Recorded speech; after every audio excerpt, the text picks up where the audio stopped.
السلام علیکم ورحمۃ اللہ وبرکاتہ۔ اللہ سبحانہ و تعالی ہم سب کو ہمیشہ اپنی رحمتوں کے سائے میں رکھے، تمام دیکھنے اور سننے والے احباب آپ کی مشکلات آسان فرمائے اور آپ کو بے شمار خوشیاں عطا فرمائے، اپنا محتاج بنائے اور غیر اللہ کی محتاجی سے بچائے، آمین۔ مولانا، جیسا کہ پہلا عشرہ مکمل ہونے کو ہے، دوسرے عشرے کی آمد ہے، اور ہمارے چاہنے والے میسج کر کے ایک ساتھی نے پوچھا ہے کہ حضرت جی کوئی ایسا عمل بتائیں جو دوسرے عشرے میں زیادہ مقبول ہو، اس کے بارے میں تھوڑا سا آپ ہمیں وضاحت کر دیں ہمارے سننے والوں کو۔ نحمده ونصلي على رسوله الكريم، أما بعد، فأعوذ بالله من الشيطان الرجيم، بسم الله الرحمن الرحيم، فقلت استغفروا ربكم إنه كان غفارا يرسل السماء عليكم مدرارا ويمددكم بأموال وبنين ويجعل لكم جنات ويجعل لكم أنهارا، وقال النبي صلى الله تعالى عليه وسلم: طوبى لمن وجد في صحيفته استغفارا كثيرا، أو كما قال النبي صلى الله تعالى عليه وسلم۔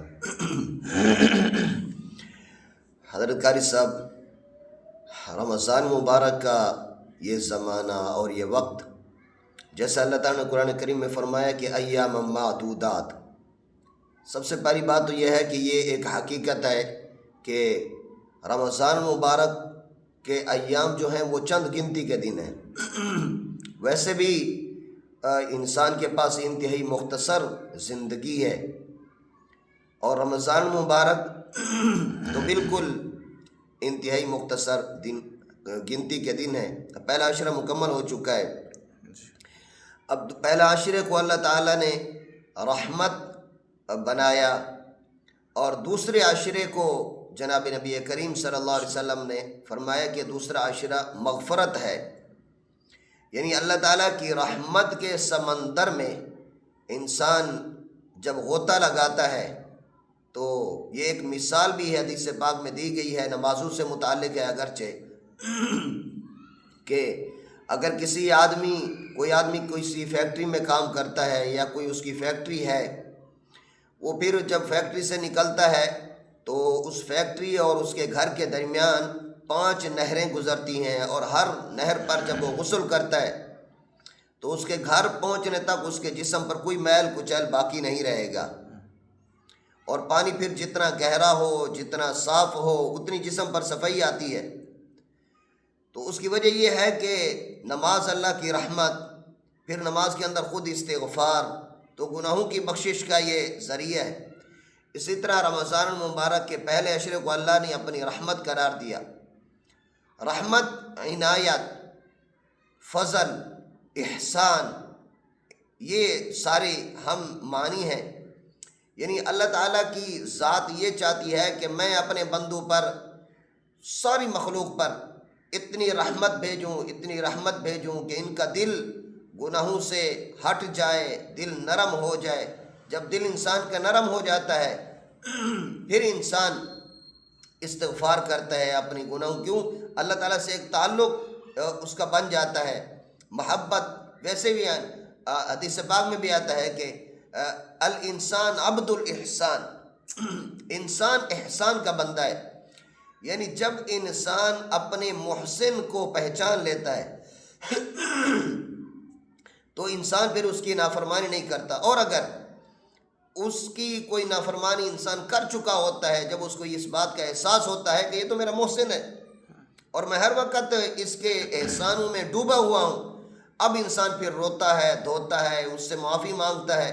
تو اللہ تعالیٰ اس عشرے میں یہی انسان کو سکھانا چاہتے ہیں کہ انسان تو دیکھ تو صحیح، تو نے گناہ کیے، میری نافرمانی کی، لیکن پھر بھی جیسے ہی رمضان مبارک کا مہینہ شروع ہوا میں نے تیرے اوپر رحمتوں کی بارش شروع کر دی۔ 10 دن 10 راتیں مسلسل، اتنی رحمت۔ اب تو تیرے دل کے اندر اس بات کا احساس پیدا ہونا چاہیے کہ میرا محسن کون ہے، میرا مربی کون ہے، مجھ پر میرے گناہوں کے باوجود عنایات اور انعامات کی بارش کرنے والی ذات کون ہے، اور میں کیا کر رہا ہوں، میں نے کتنی اس کی نافرمانی کی ہے۔ اب جب انسان اللہ تعالیٰ کی رحمت کی طرف رحمت کو دیکھتا ہے تو اب اس کے دل میں آتا ہے کہ اب مجھے اس مالک کو منانا چاہیے، ہاں اس مالک کو منانا چاہیے۔ اور اس کے منانے کا طریقہ کیا ہے؟ استغفار کی کثرت۔ استغفار کی کثرت کے اتنے فوائد ہیں۔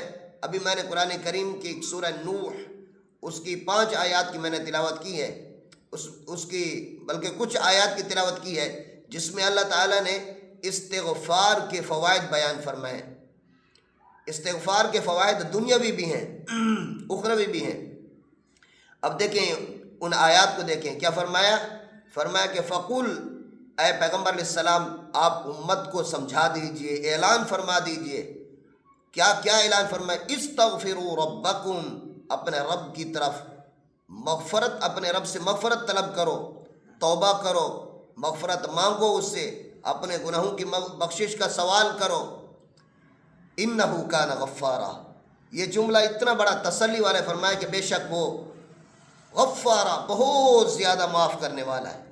ہاں، ایک تو گناہوں کو معاف فرما دیں گے اللہ تعالیٰ، اور دوسرے کیا ہو گیا؟ فرمایا کہ یرسل السماء علیکم مدرارا، اللہ تعالیٰ تم پر موسلا دھار بارشیں برسائیں گے۔ اور پھر تیسرا فائدہ وَيُمْدِدْكُمْ بِأَمْوَالٍ، اللہ تمہارے مالوں کو بڑھا دیں گے۔ آج ہر آدمی ہم میں سے چاہتا ہے کہ اللہ مجھے برکت والا، وسعت والا رزق عطا فرمائے۔ وظیفہ اللہ تعالیٰ خود بتلا رہے ہیں، کیا؟ استغفار کرو۔ وَبَنِينَ، ہر آدمی چاہتا ہے کہ اللہ مجھے نرینہ اولاد سے نوازیں، استغفار کی کثرت کریں۔ ہمارے اس پیغام سے جن لوگوں کی اولادیں نہیں ہیں، یہ قرآن کا وظیفہ ہے، وہ وظائف پوچھتے رہتے ہیں، کوئی وظائف بتلائیں اللہ نرینہ اولاد سے نوازیں، کوئی وظیفہ بتلائیں اللہ برکت والی روزی عطا فرمائیں۔ بھائی یہ قرآن کا وظیفہ ہے اور یقینی ہے، نص قطعی ہے۔ استغفار کی کثرت کریں اللہ کی ذات پر کامل یقین کر کے، تو اللہ تعالیٰ مغفرت فرمائیں گے، اللہ بارشیں برسائیں گے۔ بارشیں نہیں ہو رہی جناب، قحط سالی ہو رہی ہے، کتنا زمانہ ہو گیا بارشیں نہیں، وبائیں پھیل رہی ہیں۔ استغفار کی کثرت کیجئے۔ وَيُمْدِدْكُمْ بِأَمْوَالٍ، اللہ مال بھی عطا فرمائیں گے استغفار کی برکت سے۔ اور وَبَنِينَ، اللہ تعالیٰ جو ہے نا نرینہ اولاد بھی عطا فرمائیں گے۔ وَيَجْعَلْ لَكُمْ جَنَّاتٍ وَيَجْعَلْ لَكُمْ أَنْهَارًا، اللہ تعالیٰ پھر باغات میں برکتیں، اللہ تعالیٰ نہروں میں برکتیں پھر عطا فرمائیں گے۔ یہ دوسرا عشرہ مغفرت کا ہے۔ اور جو حدیث پاک ہم نے پڑھی ہے، اس حدیث پاک میں بڑا عجیب جملہ ارشاد فرمایا جناب نبی، فرمایا کہ طوبیٰ، خوشخبری ہے اس آدمی کے لیے، خوش بخت ہے وہ آدمی، خوش قسمت ہے وہ آدمی، لمن وجد فی صحیفۃ استغفارا کثیرا، فرمایا کہ جس کا نامہ اعمال میں استغفار کثرت سے پائے جائیں گے، وہ خوش بخت آدمی ہے۔ ہاں، اس لیے ہمیں یہ دوسرا عشرہ، اس میں ہمیں استغفار کی کثرت کرنی چاہیے۔ اور اگر کوئی آدمی یہ کہے کہ استغفر اللہ، استغفر اللہ، یہ بھی ٹھیک ہے۔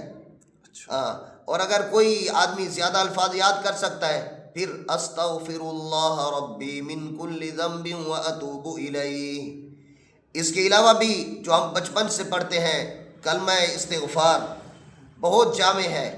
استغفر اللہ ربی من کل ذنب اذنبتہ عمدا او خطأ سرا او علانیۃ واتوب الیہ من الذنب الذی اعلم ومن الذنب الذی لا اعلم انک انت علام الغیوب وستار العیوب وغفار الذنوب ولا حول ولا قوة الا باللہ العلی العظیم۔ مجھے یاد پڑتے ہیں ہم نے اس یہ جو کلمہ استغفار ہے اس پر ایک کلپ بنایا ہے۔ ہاں جی، بہت اس کا ایک ایک حرف بہت جامع، سونے کے پانی کے لکھنے کے قابل ہے۔ اس لیے ہم جو بھی استغفار جس آدمی کو یاد ہے، اور اللہ تعالیٰ تو وہ ذات ہے کہ اللہ تعالیٰ ہر زبان سمجھتے ہیں، دل میں آنے والی باتوں اور رازوں کو اللہ تعالیٰ سمجھتے ہیں۔ تو اگر کوئی آدمی عربی میں نہیں مانگ سکتا کہ اللہ تعالیٰ اپنی زبان میں مانگے، اللہ میں اپنے گناہوں کی معافی مانگتا ہوں، آپ مجھے معاف فرما دیجئے۔ لہذا یہ دوسرا عشرہ مغفرت کا ہے، اس میں ہم کثرت سے استغفار کریں۔ اللہ تعالیٰ کی رحمت کا عشرہ گزر چکا، اب اس میں اللہ تعالیٰ کی رحمت پر، اللہ تعالیٰ کی ذات پر یقین کر کے ہم اپنے گناہوں کی توبہ کریں اور حدیث پاک میں آتا ہے کہ جناب نبی کریم صلی اللہ علیہ وسلم ایک ایک مجلس میں 70 مرتبہ استغفار فرمایا کرتے تھے۔ حالانکہ حضور اکرم صلی اللہ علیہ وسلم تو معصوم ذات ہیں، لیکن ہمیں سبق دینے کے لیے، امت کو درس دینے کے لیے کہ جب اللہ کے پیغمبر علیہ السلام استغفار کر رہے ہیں تو عام آدمی کو تو بہت زیادہ استغفار کرنا چاہیے۔ اللہ تعالیٰ اس دوسرے عشرے میں ہمیں استغفار کی کثرت کرنے کی توفیق نصیب فرمائے۔ ہم سب کی پوری امت مسلمہ کی اللہ تعالیٰ مغفرت فرمائے، اور استغفار کے جتنے فوائد حدیث پاک میں، قرآن پاک میں اللہ تعالیٰ نے بیان فرمائے ہیں، جناب نبی اکرم صلی اللہ علیہ وسلم احادیث میں بیان فرمائے، اللہ پوری امت کو ان کے ثمرات اور فوائد نصیب فرمائے، پوری امت کی مغفرت فرمائے، اللہ اپنا قرب نصیب فرمائے۔ وآخر دعوانا ان الحمد للہ رب العالمین۔ ماشاءاللہ مولانا، اللہ تعالیٰ آپ کو جزائے خیر عطا فرمائے، آپ کے علم میں، عمل میں برکتیں عطا فرمائے۔ اللہ تعالیٰ ہمارے سننے والوں کو بھی ہدایت عطا فرمائے، ہمیں بھی ہدایت عطا فرمائے۔ اللہ تعالیٰ ہمارا حامی و ناصر ہو۔ ملتے ہیں انشاءاللہ اگلی ویڈیو میں۔ جزاکم اللہ خیرا کثیرا۔